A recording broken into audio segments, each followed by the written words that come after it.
Qué alegría estar nuevamente con ustedes. Gracias por permitirnos repasar juntos una lección más de la escuela sabática que estamos estudiando todo este trimestre. Estamos estudiando el libro de Génesis y les animamos a que ustedes no dejen de estudiar diariamente su lección de la escuela sabática. Hoy hemos llegado a la lección número 7 que trata acerca del pacto con Abraham. Ya la semana pasada comenzamos a estudiar acerca de Abraham, hoy continuamos y terminamos con Abraham la próxima semana. Estamos transmitiendo desde el Centro de Estudios de la Naturaleza Cooksonia de la Universidad Adventista de Bolivia. Tenemos con nosotros esta vez un invitado especial que ya estuvo con nosotros la semana pasada, es el doctor Samuel Antonio. Él es profesor en la Facultad de Teología en el área de Historia. Pastor Samuel, bienvenido nuevamente y un saludo para nuestros amigos. Muchas gracias por la invitación, feliz de poder participar del programa. Muy bien, pastor, antes de abrir la palabra de Dios, vamos a hacer una oración. Vamos a orar. Padre nuestro que estás en los cielos, te agradecemos porque nos permites estudiar esta lección con nuestros amigos y te pedimos que tú seas el que dirija todo este estudio y trabajes en nuestros corazones. En el nombre de Jesús, amén. Bien, estamos viendo la lección número 7, el pacto con Abraham, y para beneficio nuestro y de nuestros amigos, vamos a dividir en 3 secciones, pastor. En primer lugar, vamos a ver las fe y las dudas de Abraham. En segundo lugar, vamos a ver la fe y la hospitalidad de Abraham. Y finalmente, la fe y la intercesión de Abraham. ¿Está bien? Entonces vamos a comenzar con la primera sección que habla acerca de la fe y las dudas de Abraham. Así que vamos a explorar la palabra de Dios y vamos a aplicar a nuestra vida algunas enseñanzas y lecciones valiosas para nosotros. Vamos a comenzar con el versículo de memoria, el texto de memoria que está en Génesis 15:2 y dice así: y respondió Abraham, Señor Jehová, ¿qué me darás, siendo así que ando sin hijo, y el mayordomo de mi casa es ese Damaseno Eliezer? Aquí encontramos esta conversación cuando empieza a darse el proceso que terminará en un pacto entre Dios y Abraham. Y justamente de ese pacto es que vamos a hablar ahora, ¿no? Viendo la experiencia de Abraham, que cree, dice la Biblia, le creyó y le fue contado por justicia, porque Dios le dijo, cuenta las estrellas del cielo, si las puedes contar, así será tu descendencia. Abraham creyó y le fue contado por justicia.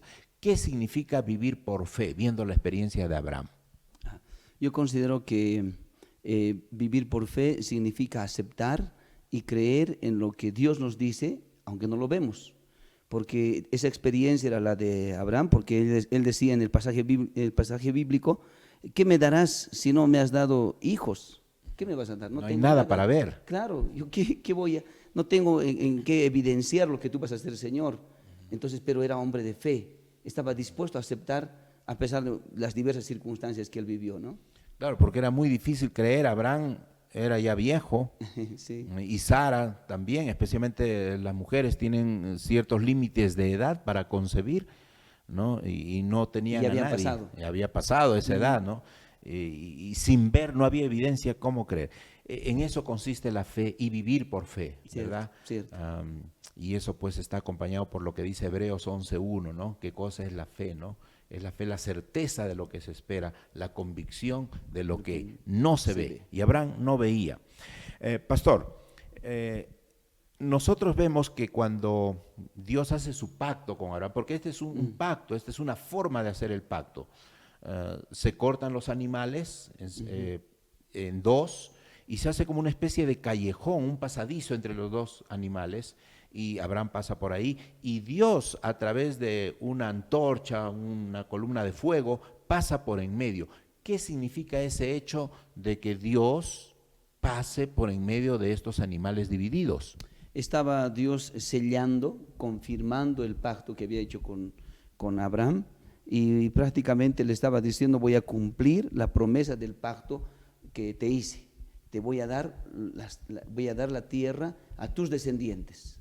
Así, en el pasado era importante, ¿no? Hacer ese sello, ese compromiso. Ya en el antiguo cercano oriente había esa costumbre de dividir. Correcto, y de que las personas pasen por el medio para que se confirme el pacto que estaban realizando, ¿no? Entonces Dios está usando la figura que era conocida por ellos Sí. para establecer de una manera concreta, de una manera visible, Sí. el pacto con Abraham, ¿verdad? Bueno, vamos a aplicar ahora esto a nuestra vida, pastor. Hemos visto a Abraham, un hombre de fe. Cuán importante es vivir centrados en Cristo, ¿no? Para confiar, para tener la esperanza de nuestra salvación. Yo creo que es fundamental para nosotros como cristianos, porque si alejamos nuestra justicia de Cristo, nos distanciamos, nos separamos, empezaríamos a creer que somos salvos por las obras, por nuestro esfuerzo, por nuestro sacrificio personal. No cuenta aquí Jesús, no cuenta Cristo, ¿no? Entonces, para nosotros es fundamental, es vital tener centrada nuestra fe en Cristo, porque Él es el único que puede darnos salvación. Entonces, en ese sentido, creo que Abraham también estaba yendo por ese camino. Por eso dice, Abraham creyó a Jehová y le fue contado por justicia, ¿no? Bien, ahora estamos viendo la fe de Abraham, pero Abraham no solamente manifestó fe, el padre de la fe también manifestó dudas. Y así es pues el ser humano, ¿no? Fluctuante, con épocas de gran fe y con épocas también de grandes dudas. Y cuando Dios le hace la promesa de que tendría una descendencia como las estrellas del cielo, como la arena del mar, y pasó el tiempo, pasaron más de 10 años, y no venía el hijo que Dios le había prometido, y Sara le sugiere a Abraham y le dice, ¿por qué no te llegas a mi sierva Agar? Tal vez de ella tengas hijos y así Dios cumplirá su promesa. No vamos a hacer que Dios cumpla su promesa, tal vez de ella. Y Abraham, pues ni corto ni perezoso, se llegó a Agar y tuvo un hijo, ¿no? Entonces, aquí, pastor, siendo que estamos hablando de Abraham, el padre de la fe, ¿cómo es posible que el padre de la fe dudara de la promesa de Dios y escuche a Sarai para unirse a Agar? Yo creo que le ha pasado como a Adán, ¿no? Adán dice, escuchó la voz de su esposa y después vino la caída, ¿no? Entonces, ahora aquí vemos un ejemplo similar con la experiencia de Abraham.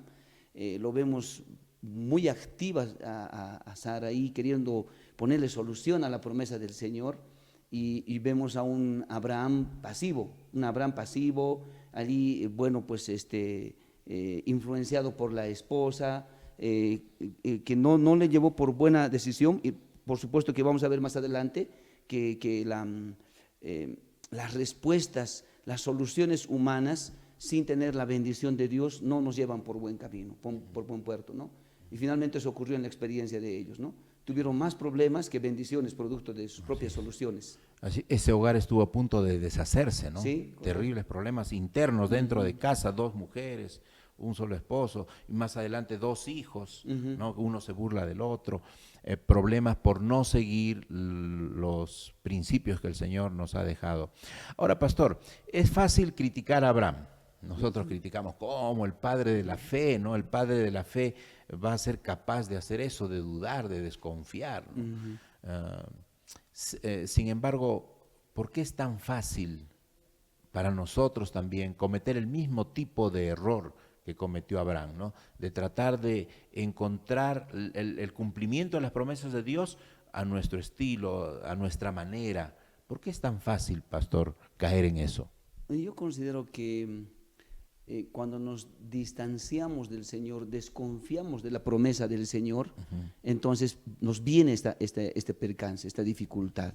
Cuando el ser humano empieza a mirarse a sí mismo como capaz de ponerle solución a sus problemas, entonces cuando ve que no ocurre algo, empiezan a dudar. Y las dudas vinieron, y a nosotros también nos vienen, ¿no? Ha habido momentos en que hemos dudado quizás en una etapa de nuestra vida cristiana, en una etapa de nuestro ministerio pastoral incluso, a pesar de las bendiciones que habíamos visto, ¿no? Entonces creo que cuando dejamos de mirar a Cristo como el centro, el eje principal, entonces nos vienen estas dificultades, estos temores, estas dudas, nos asaltan lo que nos rodea, las circunstancias, y eso por supuesto empieza a mover, a generar olas en nuestra vida, olas de caída más que de subida, ¿no? Así es. nosotros no estamos exentos de tener nuestras épocas de flaqueza en nuestra fe, ¿verdad? Dentro de la vida espiritual. Ahora, pastor, vamos a pasar a la segunda sección, que habla acerca de la fe y la hospitalidad. Y para hablar de esto, encontramos que previamente Dios hace un cambio de nombre. Tal vez usted en algún momentito puede leer el pasaje, ¿no? Que se encuentra en Génesis 17, el 5 y el 15, donde Abraham se le cambia de nombre a Abraham. Sí. Y tal vez usted nos explica qué significa ese cambio. Y luego a Sarai le pone Sara, ¿no?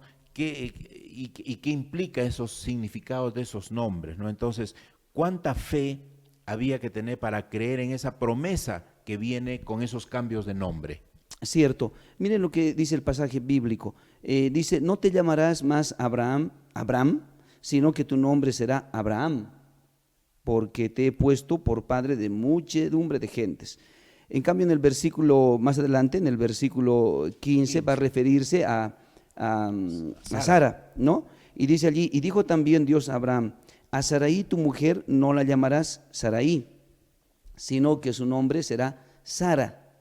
Entonces, yo creo que esta tiene implicaciones por la eternidad. ¿Por qué? Porque cuando se llamaba Abraham y la señora era Sarai, a mí me parece que la promesa del Señor estaba circunscripta hacia ellos específicamente, en el tiempo y en el espacio, en la persona, solo a ellos. ¿Por qué? Porque Abraham significa padre exaltado, Sarai mi princesa. Entonces estaba concentrado en ambos esta promesa. Ajá. Pero cuando cambian los nombres y les dice vas a ser ahora Abraham, entonces ese padre exaltado ya no era para sí mismo, sino era el padre de naciones, ajá, de muchedumbres, ¿no? Había pasado del micro al macro, ¿no? Del centro que era Abraham, sí, ahora el centro se expande, muchedumbre. Exactamente, y lo mismo con Sarai. Esa Sarai que era mi princesa, ahora era la princesa, y era la princesa de todos. Ahora ese pacto que yo podría decir que al inicio era exclusivo para los dos como esposos, ahora se hacía un pacto inclusivo que abarca a todos. Entonces creo que aquí encontramos en este pasaje algo que es muy importante, que cuando Dios le hace una promesa a ellos y les cambia el nombre, está diciéndoles que esta promesa, este pacto, no es un pacto temporal, pasajero, no es un pacto solo contigo, es un pacto con tus descendientes y es por la eternidad. Y en el hebreo se utiliza el término berit olam, un pacto eterno, ¿no? Así es, qué interesante, ¿no? Qué interesante ese cambio de nombre, cuán profundo significado tiene. Cierto. No es simplemente que le cambian de René a Samuel, sino que ahora es un cambio de significado profundo, ¿no? Cierto. De que va de una persona, a toda una multitud y descendencia que se extiende hasta la eternidad. Qué interesante, pastor. Gracias por esa explicación. Ahora, vemos que cuando Dios le repite esta promesa, porque se la hizo en el capítulo 15, cuando le llevó a ver las estrellas, y Abraham creyó, pero cuando le repite la promesa, Abraham se ríe. Dice que Abraham se inclinó sobre su rostro hasta el suelo, ¿no? Correcto. Para que Dios no lo vea, y se ríe. Ajá. Y luego cuando Abraham le da la noticia a Sara, Sara también se ríe. En el capítulo 18, versículo 12 del mismo libro de Génesis, Sara también se ríe. Los dos se ríen de la promesa de Dios, porque era increíble lo que Dios les estaba diciendo. Había pasado ya más años comparado con la primera vez que le hizo la promesa. Entonces aquí la pregunta, pastor, la pregunta para nosotros es, ¿cómo podemos seguir creyendo incluso cuando es algo difícil de creer, como en este caso? Y estaban bien viejitos. Cierto, y creo que volvemos al principio, cuando usted mismo mencionaba el pasaje de Hebreos, cuando decíamos allí que el creer en Dios es pues tener fe en algo que no vemos, que solo Dios es capaz de hacerlo por nosotros. Y en este caso a Abraham y Sara les estaba costando aceptar, y yo quiero ponerme en el lugar de ellos, porque imagínense, es fácil mirarlos desde acá y decir, ¿cómo no van a creer en el Señor Todopoderoso? Él mismo dice, ¿no? Yo soy el Shaddai, el Todopoderoso. ¿Y cómo no van a confiar en ese Dios que hace todo por su pueblo? Claro, de aquí para atrás es fácil mirarlo, pero estar en el momento es difícil.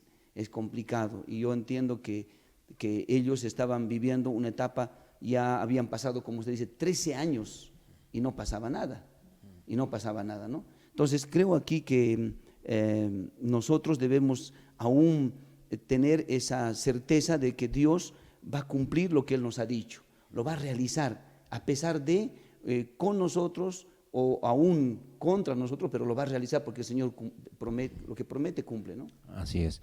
Ahora, haciendo un pequeño paréntesis, estamos transmitiendo desde la Universidad Adventista de Bolivia, una entidad educativa, universitaria, y trayendo esta experiencia, ¿qué podemos decirle a unos padres de familia que tienen a su hijo o sus hijos ya en edad universitaria y no hay dinero? El dinero alcanza justo para la comida de cada día. Y le decimos, tienes que enviar a tus hijos a una universidad cristiana y es privada y hay que pagar dinero, pero no hay dinero. Pero la promesa del Señor es que no te va a faltar y tu hijo o tu hija va a estudiar en una universidad cristiana y se va a formar con los valores cristianos. ¿Cómo hacer para que un cristiano pueda creer esta promesa de Dios, aún sin ver el dinero? No lo ve. ¿Tenemos casos en la universidad donde chicos sin dinero han terminado de estudiar? Cierto, pastor. Nosotros mismos somos parte de esa experiencia, ¿no? Cuando fuimos al Perú no teníamos todos los recursos, ni siquiera conocíamos el Perú para estudiar. Yo estudié en la Universidad Peruana Unión y vi allí jóvenes y señoritas que estudiaban sin tener papá, sin tener mamá. Algunos tenían el papá que les ayudaba en algo, a la mamá que por lo menos les mandaba saludos y los animaba para que sigan estudiando. Pero yo admiro realmente a esa juventud y a esa hermandad. A usted, mi amigo, mi hermano que me está escuchando y está mirando, este lugar es un lugar de milagros. Es un lugar para gente que tiene fe, que está dispuesto a salir de Ur e ir a la Canaán, salir de Cochabamba, de Santa Cruz y llegar, o salir desde Tarija, desde el Beni y llegar hasta Vinto aquí y estudiar en este lugar. Y cuando llegas te das cuenta que no tienes ni un peso en el bolsillo. Entonces aquí empieza de manera fundamental tu conexión y tu convicción de creer lo que el Señor puede hacer por ti. Y eso lo hemos visto. Hay muchos jóvenes que han evidenciado que se puede, pastor. Eso es vivir por fe, Cierto. ¿no? Eso es vivir por fe y creer en las promesas aún sin verlas, ¿no? Aún sin verlas. Y tenemos muchas experiencias como esas. Ahora, estamos hablando de la fe y la hospitalidad. Vienen unos visitantes en el capítulo 18, 3 varones vienen a visitar y Abraham sale a recibirlos y los atiende con mucha hospitalidad, ¿no? ¿Cómo recibió Abraham a estos 3 visitantes, pastor? Y de una vez vamos a aplicarlo también a nuestra vida. ¿Qué lecciones de hospitalidad podemos aprender nosotros? Pastor, a mí realmente me llamó la atención el interés que puso Abraham en estos visitantes extranjeros, que probablemente no los conocía para nada, ¿no? Pero miren, yo anoté algunos 6 elementos. Número 1, Abraham corrió para recibirlos, dice la Biblia, corrió para recibirlos. O sea, tuvo un interés, una prisa por ver quiénes eran y por darles la atención necesaria. Segundo, encontré que les rogó que no pasen así nomás por su casa. Por favor, quédense unos minutos por aquí. Les ofreció agua para lavarles los pies.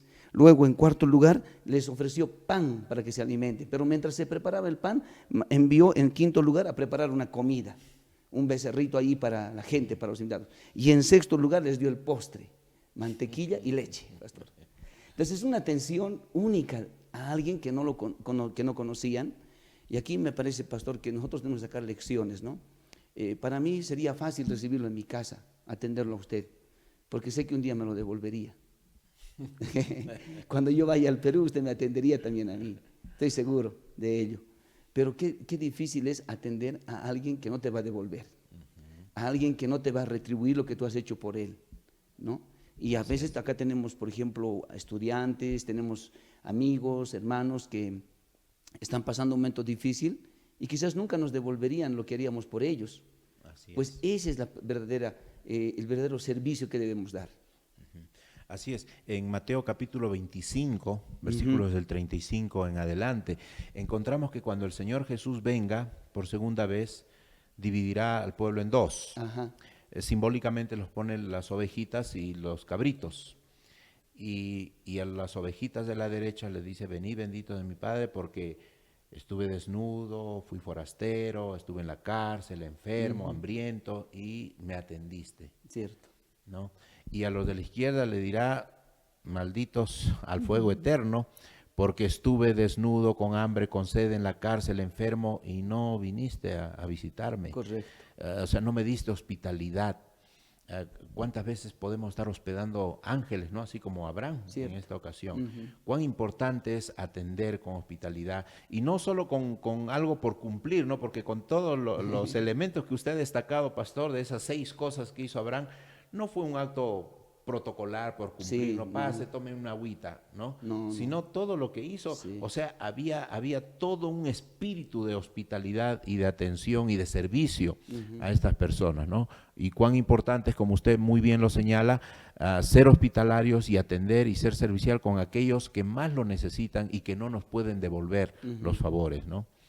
Interesante e importante. Pastor, pasamos a la última sección de este repaso de la lección número 8 y vamos a ver la fe y la intercesión de Abraham. Y aquí nos encontramos con el caso de Lot. Estamos en el capítulo 18 y 19 de Génesis, y aquí nos encontramos con Lot, que está en Sodoma, y Dios anuncia la destrucción de Sodoma.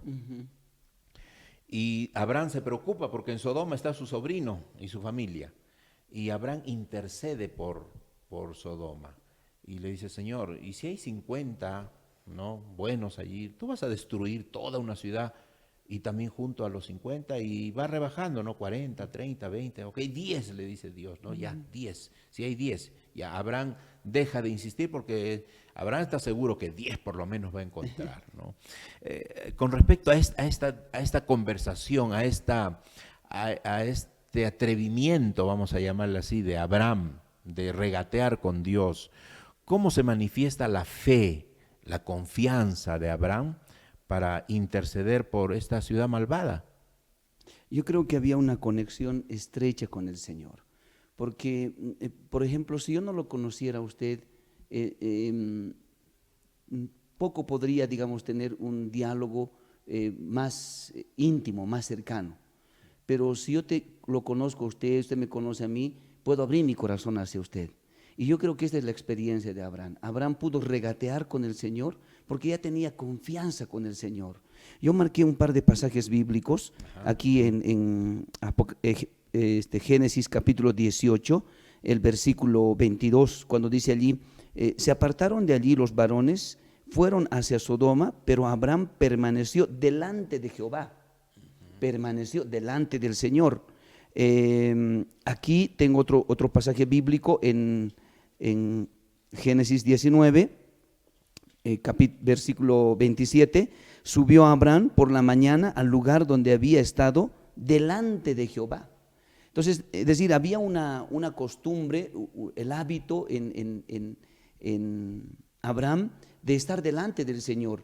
Y ese hecho de estar delante del Señor permanentemente le daba la posibilidad de dialogar, de conversar con Él y en este caso de regatear, como usted decía, ¿no? Decirle, Señor, si hubiera aunque sea 10 y bajar de 50 hasta 10, ¿no? Entonces veo allí que esa cercanía con el Señor, esa fluidez de relación, de vínculo con el Señor tan cercano, tan estrecho, le permitía a él accederse a Él con su petición.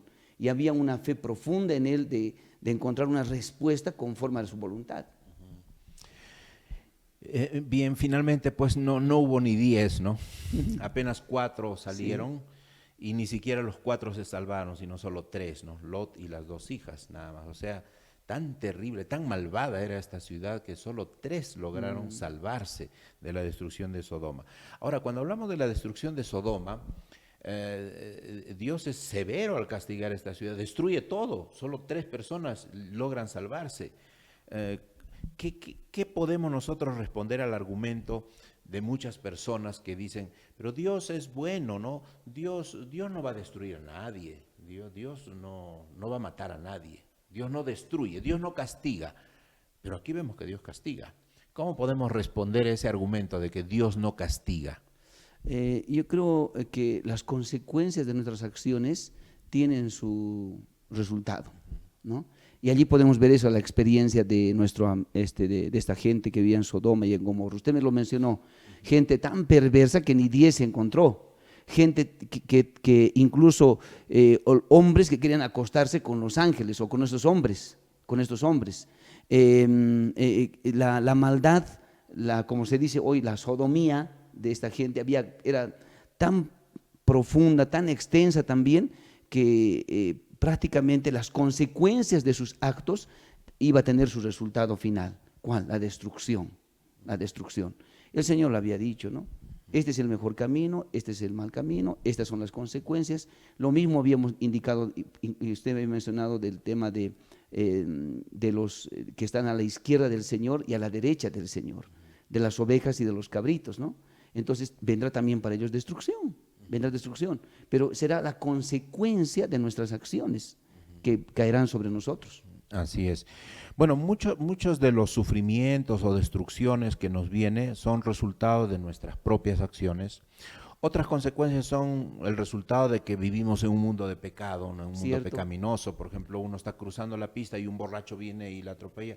No fue culpa de uno, pero vivimos en un mundo corrupto y pecaminoso. El borracho mató a alguien. Pero también Dios va a intervenir, ¿no? Y quizás esto prefigura, esto anuncia que finalmente Dios va a intervenir, Él personalmente, en el tiempo del fin, y va a causar Él mismo la destrucción de todo el mal, ¿no? De todo lo que es pecado y pecadores, ¿no? Entonces, ciertamente Dios va a intervenir directamente en el fin de los tiempos, ¿no? Ahora, pastor, con respecto a esta oración, a este pedido intercesor de Abraham, ¿qué podemos nosotros aprender acerca de interceder por otras personas? Por ejemplo, interceder por los hijos, interceder por los enfermos y por otras personas. Esta es una labor importante y creo que debemos desarrollarlo de manera permanente porque